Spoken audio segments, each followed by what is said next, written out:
Hi, good morning. Here with Rich Houghton from Community TM. How you doing, Rich? Very well, thank you. Very well.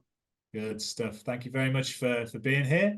So if you could give us a little bit of an introduction as to what it is you do, how long you've been doing it for, and a background to the company, please. Yeah, okay. The company Community TM Ltd is a very specialised events traffic management company. In other words, we don't do roadworks. So if you're stuck in roadworks, it's not our fault. It's that's the one thing we don't do. Um, I was a police officer until 2011. I was an operations planner. The Traffic Management Act came in, and the basically it completely changed how events were traffic managed, sports, every event, and the police had the opportunity or to say we're not involved anymore, we're not going to be involved anymore. And I was the person delivering that message and seeing how much people were being charged by the traffic management companies because there were no such things as event traffic management companies. A year or so later, I got two very dodgy knees. Austerity was biting. I retired from the police and started the company. Took some contacts details with me, and in 2011 started the business, and it's sort of grown since then.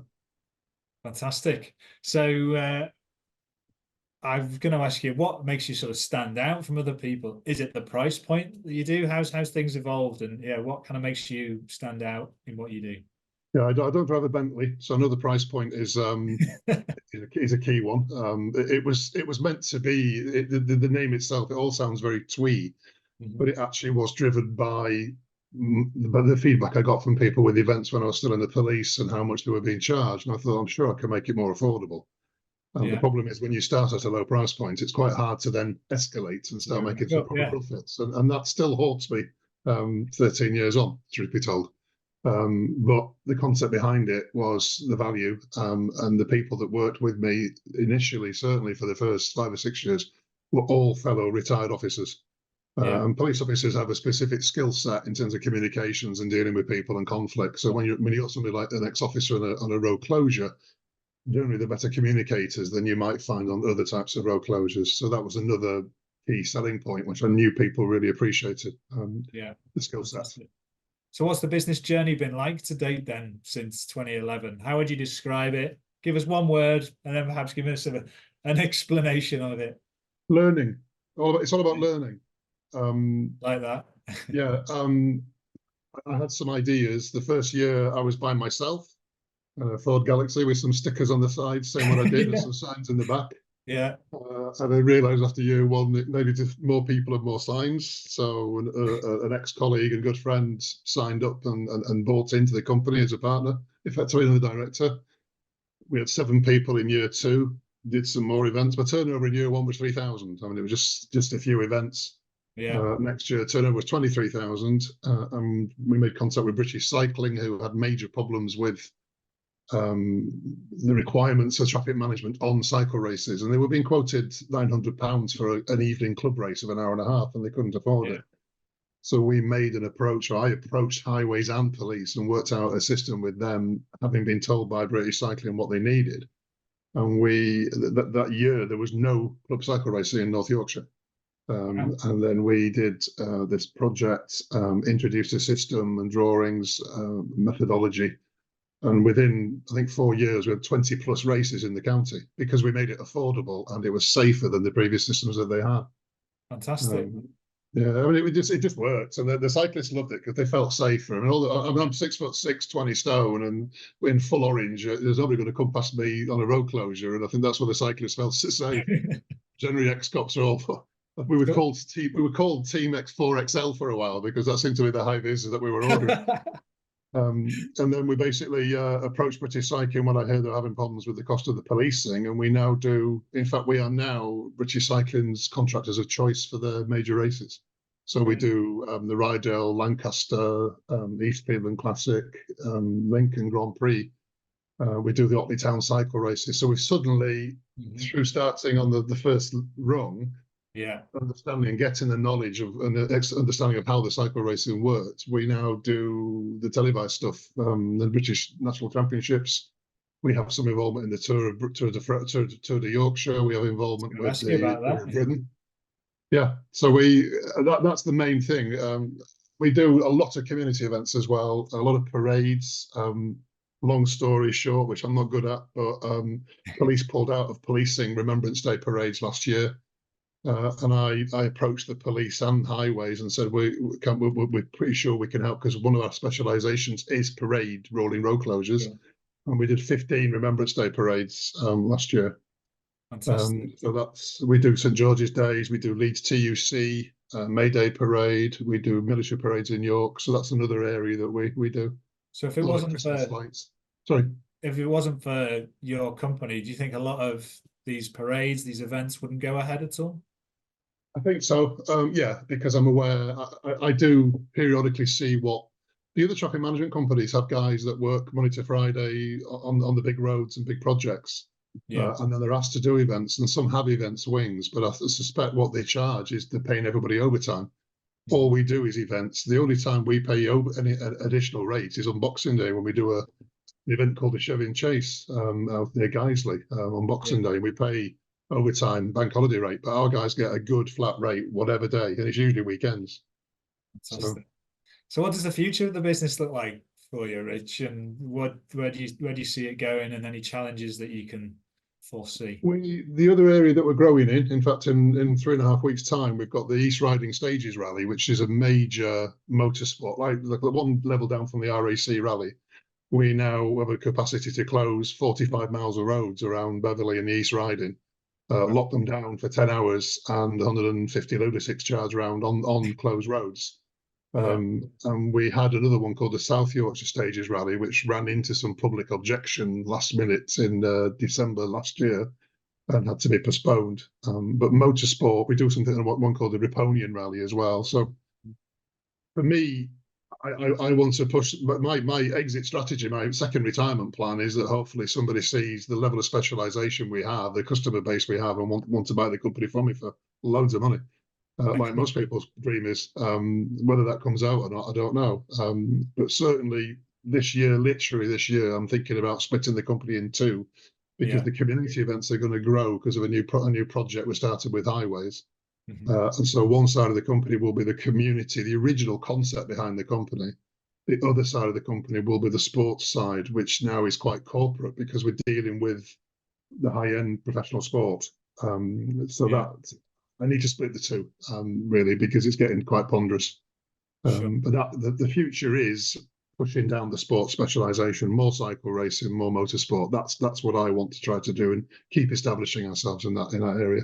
Fantastic. It's a great example of finding a demand in the market and becoming a specialist and just simply growing from there. Yes. And then, as you say, splitting the business. So that's great. A good share. So in terms of your biggest lesson then through doing what you've done, well, one which I probably don't, the one I don't adhere to that offer. I guess sometimes I kick myself, but we have a very good accountant who's a personal friend of the other guy that became a director.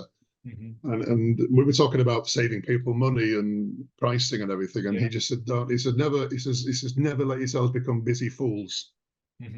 And there are times when I realise that perhaps because of the way we've done the pricing, because I feel guilty putting the price up on somebody, even though my overheads might have gone up, at times I think, am I turning into a busy fool? So if I need to give advice, is set your price point where you're going to make some money, and don't be afraid to actually increase your prices if that's what you need to do. And this year again, I'm upping my prices this year, not by a lot, but every event there's going to be a small increment on it, simply for the company to grow. Yeah, that's it. You need to make the company work for you, because if it's not sustainable or it's not providing what it needs to run, then there'll be issues. Yeah. Well, it doesn't stand still. I mean, we had a big problem when the Ukraine kicked off and the diesel prices went up. I mean, we've got 4 diesel vans. I mean, suddenly we're paying £1,500 a month just on fuel, and you don't build that into your pricing. And it's, if you've got a fixed price at the start of the year, and I've got this event and I price it, and it's the distance away, suddenly the cost has gone up. And some of those things it's hard to plan for, but it needs to be a little bit of leeway and within your pricing to cover unexpected. I think a lot of lessons have been learned in the last few years with Brexit, COVID, wars breaking out. Yeah, So yeah. yeah, COVID was a good one for me. Really, I mean, one of the few beneficiaries of COVID, I guess. We lost all our events. We lost an entire 12 months of 150 odd events. We lost. wow, Everything was cancelled.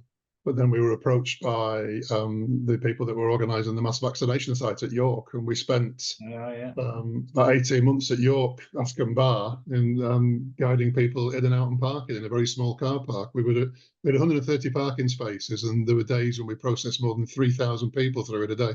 I wow, still don't know how we did it. But that suddenly we had an income, yeah, and we had exemptions to being out and about, and we actually were part of the COVID. So yeah, it was diversification. frightening when Yeah, it's frightening when events were cancelled, that everything goes red on your calendar and you're crossing everything out. And then COVID, the yeah, vaccination site, actually we got through COVID very well, because I guess we already established ourselves as, good yeah, communicators and problem solvers. great. A good reputation preceding you. So, Oh, in terms of inspiration that you use for your business and yourself, what is it that inspires you, makes you get out of bed in the morning? it's gonna sound a bit twee.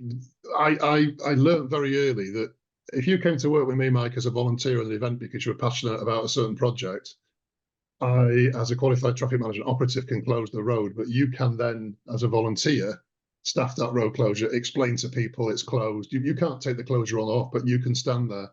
And volunteers make the world go around, as far as I'm concerned. We've always integrated volunteers into our plans, which is why we are a good value.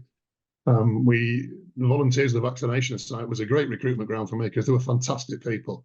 Sure, And I recruited about a dozen COVID vaccine volunteers to come and work for us, because they had exactly the attitude and skill set that I'm looking for in people that work for me. So brilliant. what motivates me is we did the Brass Monkey Half Marathon on 21st of January this month. 1,800 runners in freezing cold weather, and there's about 100 odd volunteers from Nays My Harriers, and they're fantastic. And the atmosphere is amazing, because the volunteers from the club, they're not allowed to run. They come out and they steward it, and they do the drink stations, and they work with us. And they're just, so yeah, what motivates me is the volunteers and the organisers, because the events we do are sports and community, and it's not roadworks. So we Yeah, yeah, usually deal with people with a passion for what they're doing. And I guess fantastic. that's what inspires me. I love working with people like that. Love that. I'm not surprised. Yeah, you feed off their positivity and their Absolutely. enthusiasm to do a good job. Brilliant.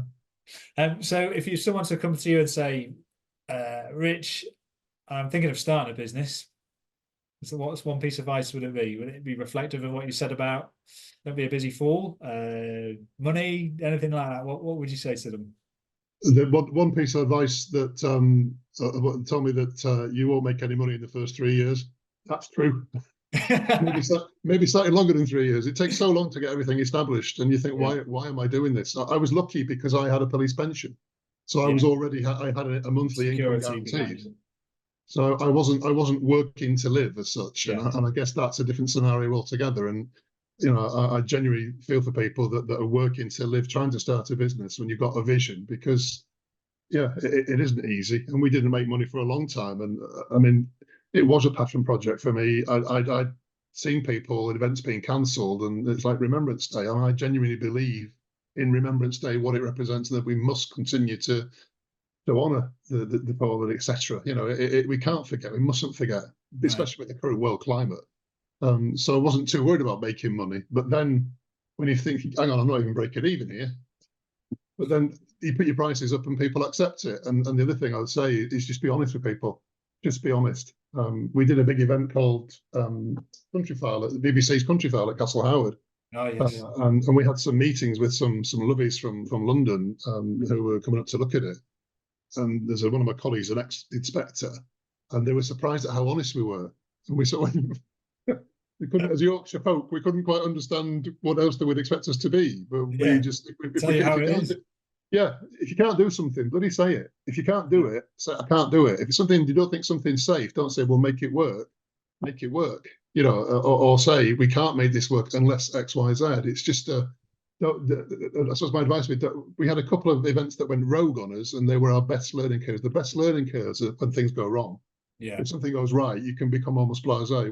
We had two or three things that went wrong on us, and the level of learning was incredible. And it really does make you look at it, and really, if something goes wrong, seriously, because we have the police philosophy of feedback from all our staff, and we do examine health. I mean, it's obviously health and safety, so you'd be expected to do that anyway.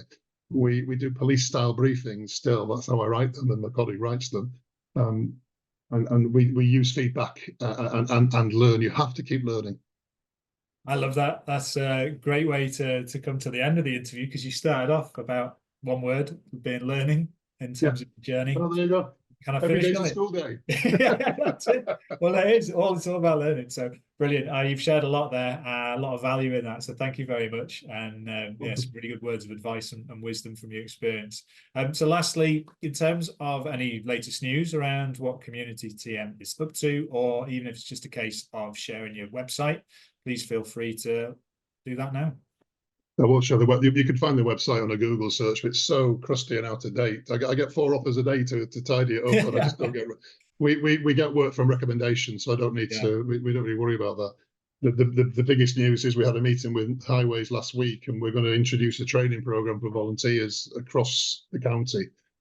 So that's one of the reasons to split in the company, is that we're looking at a lot more community events where we reduce the number of staff that we put in, which is very costly, and we work alongside people that we've trained.